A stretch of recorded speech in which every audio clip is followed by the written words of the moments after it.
Sobat Maestro, sesaat lagi kita akan bersama-sama mengikuti program Bible and Coffee bersama Pendeta Glenn Latuheru dari GBI Glow Fellowship Center Bandung. Selamat mendengarkan.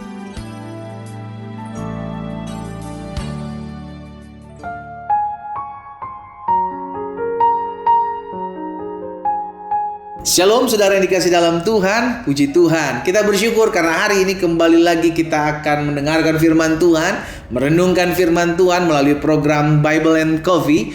Saya rindu melalui program ini ada begitu banyak umat Tuhan dikuatkan karena saya percaya betul apa yang dikatakan firman Tuhan. Firman-Mu itu pelita bagi kakiku dan terang bagi jalanku. Sehingga kita anak-anak Tuhan, betul kita tinggal di dunia tapi kelakuan kita tidak sama dengan orang-orang dunia. Kenapa? Karena firman Tuhan menerangi jalan kita. Kita tidak tinggal dalam kegelapan, tapi kita tinggal dalam terang Tuhan yang ajaib. Sehingga setiap terang yang kita lalui, jalan yang kita lalui, maka jalan itu menjadi jalan yang terang. Tidak terantuk oleh batu, tidak salah mengambil keputusan, tidak salah dalam mengambil jalan-jalan hidup kita, karena firman Tuhan yang menerangi kehidupan kita. Dan juga Tuhan Yesus mengingatkan kepada setiap kita, saudaraku, carilah kerajaan Allah serta kebenarannya terlebih dahulu, maka semuanya itu akan ditambahkan kepadamu.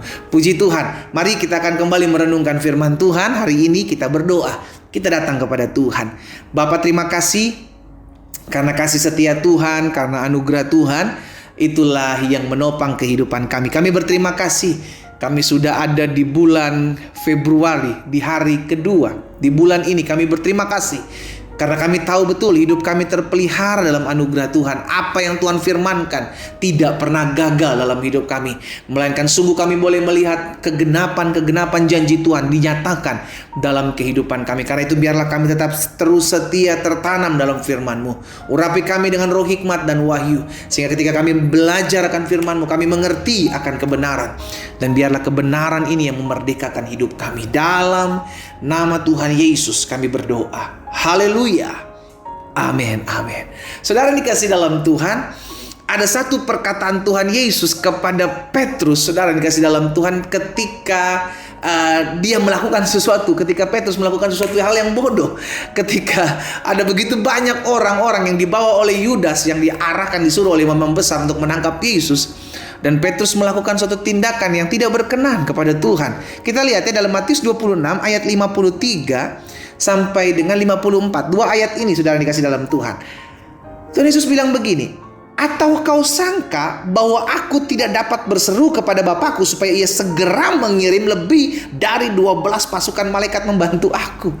Jadi suatu kali Petrus mengambil suatu keputusan yang salah ketika dia akan menebas telinga dari salah seorang yang menangkap Yesus pada saat itu. Yesus tidak berkata, "Weh, Petrus hebat, Petrus luar biasa, ayo kita bantai sama-sama." No, kenapa? Karena yang Yesus ajarkan adalah kasih. Yang Yesus adalah ajarkan kasih. Itu sebabnya dia tegur Petrus. "Hei Pet," maksudnya Petrus, "engkau sangka aku tidak bisa membela diriku, ya kan? Kita nggak pernah membela Tuhan kita. Kitalah yang perlu dibela oleh Tuhan." Amin, saudara. Kita nggak perlu membela Tuhan. Karena Tuhan kita adalah Tuhan yang membela kita. Siapa manusia yang membela Allah? Kitalah yang perlu dibela oleh Allah. Kitalah yang perlu ditolong oleh Allah. Hal ini terkata disampaikan oleh Yesus kepada Petrus. Seakan-akan Petrus menolong. Seakan-akan Petrus membuat suatu hal yang membela Yesus. No. Yesus tegur, "Hei Petrus, kau sangka aku tidak dapat berseru kepada Bapa supaya ia segera mengirim lebih dari 12 pasukan malaikat membantu aku?" Yesus bisa kalau Yesus mau. Nah, masalahnya Yesus datang memang untuk mati. Yesus datang memang untuk disalibkan. Karena kalau dia tidak mati, dia tidak disalibkan, maka sia-sialah kedatangan dia. Dia datang untuk menebus hidup dosa manusia, dosa hidup saudara dan saya. Dengan cara apa? Menjadi kutuk, mati di atas kayu salib. Dengan demikian, di atas kayu salib Yesus berkata, "Sudah selesai." Apa maksudnya sudah selesai? Misi kedatangannya ke dunia ini, yakni untuk mati di atas kayu salib. Jadi Petrus seakan-akan membela Yesus, tapi Yesus bilang, "No, jangan sok pahlawan lah. Kita nggak bisa bela Tuhan kok. Kita nggak bisa bela Alkitab, firman Tuhan, kebenaran itu yang memerdekakan kita. Justru kebenaran itu yang memerdekakan hidup kita. Kita nggak perlu membela-bela Alkitab. Kita nggak perlu membela-bela Allah. Kitalah yang perlu dibela oleh firman Tuhan. Kita perlu dibela oleh Allah kita. Ayat 54. Jika begitu, bagaimanakah akan digenapi yang tertulis dalam kitab suci yang mengatakan bahwa harus terjadi demikian? Saudara, dari hal ini kita belajar bahwa Yesus, yang Yesus lakukan selalu adalah menggenapi apa yang dikatakan firman. Bahwa dia harus datang. Makanya dia bilang sama Petrus, bagaimana kalau engkau melakukan segala sesuatu itu, engkau melakukan perlawanan, maka nggak akan digenapi apa yang ditulis dalam kitab suci, bahwa aku harus mati, aku harus ditangkap, aku harus mati. Justru karena kata Yesus, justru aku mesti mati. Aku mesti ditangkap, aku mesti disalib, aku mesti mati. Tapi kalau engkau membela aku, justru engkau melakukan apa yang kau mau, bukan apa yang Allah mau. Nah, saudara dikasih dalam Tuhan, ini yang mesti kita ingat. Yang Yesus lakukan selalu apa yang menggenapi firman. Amin. Yesus selalu melakukan apa yang menggenapi firman. Jadi memang kedatangan Yesus untuk menggenapi apa yang firman Tuhan katakan. Sehingga akhirnya kita mengerti bahwa tidak ada satu perkataan dari firman Tuhan yang akan gugur. Sama-sama katakan amin. Yes. Hidup kita harus dasari firman. Kenapa? Karena hidup kita tidak ditentukan oleh apa perkataan manusia tentang kita. Manusia melihat rupa, saudaraku. Dia akan menilai kita sesuai dengan apa yang dia nilai tentang kita. Tapi Allah dengan firman-Nya menilai kita karena memang kita berharga dan kita bernilai. Katakan sama-sama, bilang sama saya bernilai di hadapan Tuhan. Amin. Itu sebabnya dalam Yesaya 55 ayat 11 firman Tuhan bilang begini. Demikianlah firman-Ku yang keluar dari mulutku, tidak akan kembali kepadaku dengan sia-sia, tetapi ia akan melaksanakan apa yang ku kehendaki. Wow. Dan akan berhasil dalam apa yang kusuruhkan kepadanya. Saudara dikasih dalam Tuhan, setiap firman yang saudara dan saya renungkan, itu selalu terjadi dalam kehidupan kita. Amin. Kalau firman Tuhan bilang kau akan naik jadi kepala bukan ekor, itu yang akan terjadi dalam hidupmu. Kalau Tuhan bilang apapun yang kau kerjakan, selama kau tidak melenceng ke kanan dan ke kiri, kau akan berhasil dan kau beruntung, itu yang akan terjadi dalam hidupmu. 1000 boleh lepas di sisi kirimu, 10.000 boleh lepas di sisi kananmu, itu tidak akan menimpamu. Itu yang akan terjadi dalam hidupmu. Apa yang tidak pernah kita lihat oleh mata, tidak pernah dengar oleh telinga, apa yang tidak timbul dalam hati kita, itulah yang Tuhan berikan dan sediakan bagi orang-orang yang mengasihinya. Itu yang akan terjadi dalam hidupmu. Setiap kebenaran firman Tuhan, itu yang akan terjadi. Sama-sama bilang sama saya, firman Tuhan pasti digenapi dalam hidup saya. Amin. Amin, saudara. Yes. Karena itu saya arahkan setiap kita, ayo mulai hari bersama dengan firman.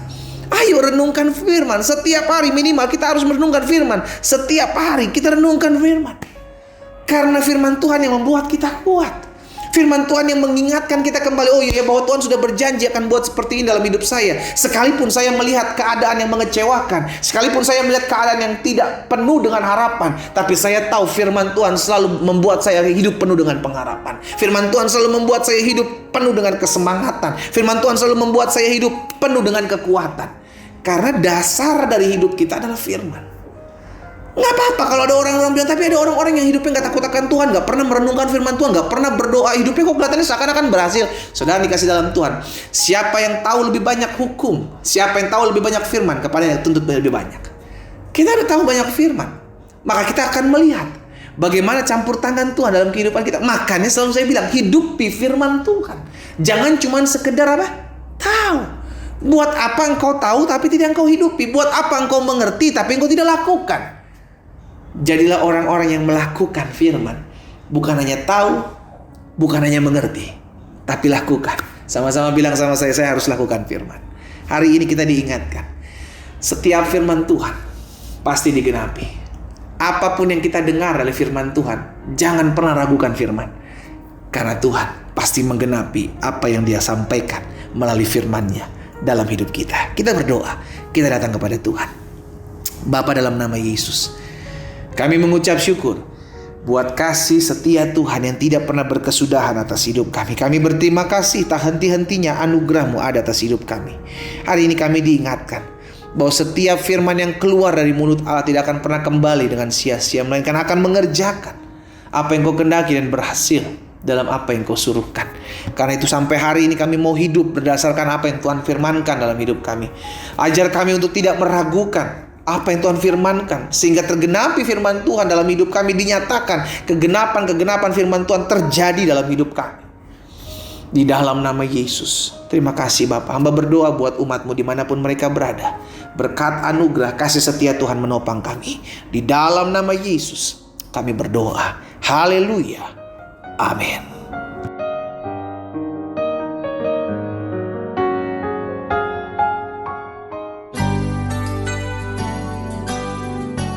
Sobat Maestro, Anda baru saja mendengarkan program Bible and Coffee bersama Pendeta Glenn Latuheru dari GBI Glow Fellowship Center Bandung.